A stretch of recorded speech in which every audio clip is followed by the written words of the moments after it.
चिरांनि खैला मैलायाव लामा लुफुंनो अन्थाइ खाम्फा बेखेवदों। गिबि मन्थ्रि फाक्का लामा लुनाय बिथांखिनि गेजेरजों आसाम सरकारनि मन्थ्रि उरखावगोरा ब्रह्मआ मैया चिरांनि खैला मैला गलानिफ्राय एसएसबि केम्पसिम थांग्रा आरो तुलसी जरानिफ्राय 2 नं आमथेखासिम लामा लुनायनि अन्थाइ खाम्फाखौ एमएलए जयन्त बसुमतारी, इउपिपिएल दोलोनि मावथि आरो ओनसोलनि गोबां रायजो राजाफोरनि नुजाथिनायाव बेखेवना होयो।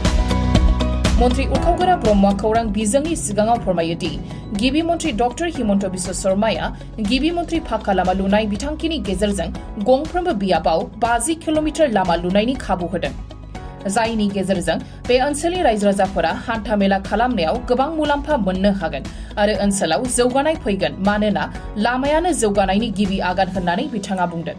गुबुन फारसेथिं बायलांनो हमनाय लामाखौ फाक्का खालामनायनि अन्थाइ खाम्फा गायसननायखौ ओनसोलनि रायजो राजाफोरा गोजोननाय फोरमायदों।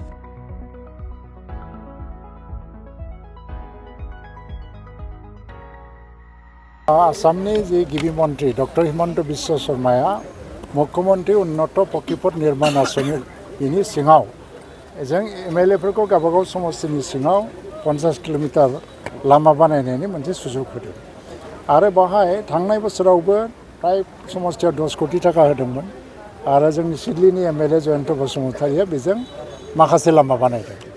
दा देग्लाय 50 किल'मिटार लामा बानायदों। दा बिटिसि समस्ति अनुजायै माने समानै 50 किल'मिटारखौ राननानै होदों आरो निसिमायाव 3 लामा गोलैदों। दिनै जों खैला मैलानिफ्राय थाइगेरगुरिसिम जे 3.5 किल'मिटार रास्ता लामा आरो बे 2 कोटि 13 लाख थाखानि बे लामाखौ बानायनाय जागोन। बेखौ बानायनाय लोगो लोगो फरायसाफोरा स्कुलाव थांलाय फैलाय सुबिदा जागोन, बेमारिफोरखौ एम्बुलेन्सजों लांलाय लाबोलाय सुबिदा जागोन आरो जाथायत माने थांनाय फैनायनि सुबिदाया फैनाय लोगो लोगोनो बे ओनसोलनि मानसिफ्रा बायह्रा जगतजों सोमोन्दोआबो गोख्रोंसिन जायो। थ' लामायानो जाहैबाय जौगानायनि मोनसे मुल माने गिबि आगान होननानै बुंजायो। बे लामाफोर जायनि थाखायनो जोङो ओनसोलाव गोबां जेंना जाबाय थादोंमोन। थांनाय बोसोराव 10 कोटिनि लामा बानायदों, देग्लाय 50 किल'मिटार बानायबाय। खालमासि फैगौ बोसोरावबो आं सानो समानैनो जोंनो सुबिदा होबावगोन आरोबाव। ब्रिज बानायो, लामा बानायो जोंनि सायाव बियो। आरो दा बिदिनो फाथाबारि औगुरिनि बाथ्रा बुंदों, बाहाय ब्रिज नांगौ, दैबाना जायोबा दिप बादि जायो। साम्फा दैनि सायाव बासुगावनिफ्राय कालिफुख्रिजों जगाजग मोनसे लामा जायोबा क'क्राझार आरो आमगुरि राङि जरा ओनसोलाव मोनसे दालां नांगौ होननानै मोनसे जेंना दंबाय थायो। बेखौ जोंहा एमएलए नोंथांमोननि सिडलिनि एमएलए जयन्त बसुमतारीया जथेस्थ' एक्टिभ एमएलए हिसाबै बिथाङा एसेम्ब्लिनि सिङावबो मोनफ्रोमबो सेसनाव बाथ्रा बुङो आरो समस्तिनि बाथ्रा बुङो आरो बायहेरायावबो बे डेभेलपमेन्टनि थाखायनो खामानि मावबाय थायो। दा जों ज' गोरोबलायनानै आवगायलांनो हायोबा सिडलिनि गोबां जेंनायानो जोबस्रांनानै थांगोन आरो दा जिहेतु आसाम मालानि सिङाव जों बाहाय 41 किल'मिटार फ्राय भुटानसिम बे अलरेडि खामानिया जासिगोन आरो बे हिसाबैनो लामा सामानि जौगाखांनायनि बेलायाव सिडलियाव जथेस्थ' मोनसे मख'जाथाव डेभेलपमेन्ट नुनो मोनगोन। मुख्यमन्त्रि डक्टर हिमन्त बिश्व शर्मा बिथाङा आसामखौ जौगासार आसाम खालामनायनि मोनसे थांखि बिथांहा दङ आरो फैयै फैयै दिनैहाय बोसोरनै फैबाय मुख्यमन्त्रि बिथांनि दैदेननायाव जोंनि मित्रजोटनि जे सरकार आरो बे बिथांनि सोरखारनि समाव जोंनि हान्था मेलानि जे राहाफोर लामा दालां बान्दो बेफोरखौ मावनानै जौगानायखौ मोनसे मेगनाव गोनां खालामनायनि थाखाय जि मोनसे साननाय एबा राहाफारि बेनि गेजेरजों 50 किल'मिटार जोंनो खथा लामा बानायनो हरदों। बिनिनो 3 लामा दिनैनि सिमा समस्तियाव बेखेवनाय जाबाय। जोंनि गार्जेन मिनिस्टार आरो मित्र मन्त्रि इउजि ब्रह्म बिथाङा फैनानै गावनि गोथार आखाइजों बेखेवनानै होफैबाय, रायजो राजानो उसर्गा खालामबाय। दिनै नैबे लास्ट मुहुर्तआव बेनि सिमायावनो थानाय फाथाबारिनि सिङाव थानाय हाख्ला बाजारनिफ्राय लानानै ओरैहाय सानजा खोलाजों गासै 2 किल'मिटार 900 मिटार लामा सिसि ब्लकनि जागोन बेखौ बेखेवनाय जाबाय।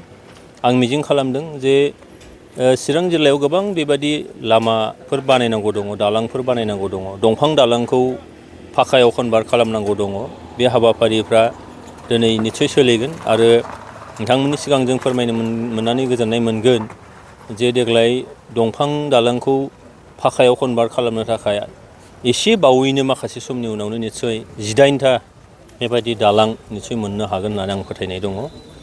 आरो बिदियैनो जोंनि जौगानायखौ निसय लाबोगोन।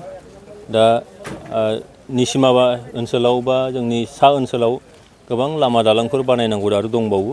बिनिनो देग्लाय 50 किल'मिटार जिथु मोनबायबा देग्लाय आरोबाव जोङो 23-24 फाइनान्सियेल इयाराव आरोबाव 50 किल'मिटार लामा जों मोनबावगोन, दालां जों बानायबावगोन। बेजों आसा खालामदों फैगौ मुख्यमन्थ्रिनि सिमां जे 2026 मायथाइनि समनि गेजेराव जायफोर इनफ्रास्ट्राक्चारफोर बानायनांगौ दङ, बे इनफ्रास्ट्राक्चारफ्रा प्राय बांसिन जौखोन्दोआनो 100नि बांसिन जौखोन्दोआनो मावफुंजागोन आरो बेजों जोंनि जौगानाया नुसारनाय रोखोम जागोन होननानै आं फोथायनाय दं। सिगांथ' जोंना बहुत गाज्रिमोन। थांनाय गभर्नमेन्टनि समाव बेहाय जिखिनि खामानि मावदोंमोन कमप्लिट जायाखै। दा बेहाय मेटेल गारनानै दोनदों, थाबायनो बहुत प्रब्लेम जायोमोन, गारि मटर सालायजायामोन। नाथाय दा U P P L government फैनायनि उनाव जों दिनै खामानि मावनो आखायाव लादों। बिनि सिगाङावबो गभर्नमेन्टआ जाजेननाय लोगो लोगो जोंनि बे जायगायाव 1 किल'मिटार पाक्कानि लामा मावजेनदों। दासिमाव 3 बोसोर गभर्नमेन्टआव फरेस्ट डिपार्टमेन्टनिफ्राय 6टा स्किम बेयाव मावजाबाय। 15 फाइनान्सआव 2 खामानि मावजाबाय। मडेल ICDS सेन्टार मोनसे आरो नैबे लामा दिनै अपेनिं खालामनाय बियो जाबाय। माबायदि जेंनामोन बे लामाया? फाराबारि एरियायाव बिराद खस्थ' जायो आरो साइकेल सालायनो, स्कुलाव थांनो, जब्रा लांनो, मथा मथि जब्रा लांनो जोंहा थैफ्रुलायो दालां गैयिनि थाखायनो। बेनिखायनो गामियाव हस्पिटालबो गैया, जों फाथाबारि एरियायाव हस्पिटाल गैया। दा जों हस्पिटालबो नांगौ आरो लामाबो मोजां जानांगौ। नै दाबो फ्राय गैयानो सोलियो आरो लामानो। बे बिराद गोबावसै 15 बोसोरसो जाबाय। नै लामानि थाखाय जेबो मोजां गैया आरो दलां मोनसे मोजां गैया, मोनफा मोननै दासो जाहांदों। बेनिखायनो जोंहा सुबिदा नांगौ आरो लामा सामा आरो डाक्टारखाना मा खाना जोंहा उसुबिदा। दलां गैयिनि थाखायनो डाक्टारनाव लांनोबो नाव नेयै नेयैनो मानसिया थैलायो। दिनै MLA आ नै एसे मावनो माबादों आरो दा बेबायदि गोसोआ एसे मोजां मोनदों। ओमफ्राय बेबायदि बहुद लामा दंबावो आरो बेनिखायनो बे गासैखौबो मावना होजोबबा बिराद सुबिदा जागोन आरो जोंनो जब्रा खुनुगा लांनो। बेबायदि मोननानै नोंथांमोना साबायखर। जों मोजां मोनदों आरो बेबायदि गासिनो जाजोबगोन होननानै जों आसा खालामदों आरो।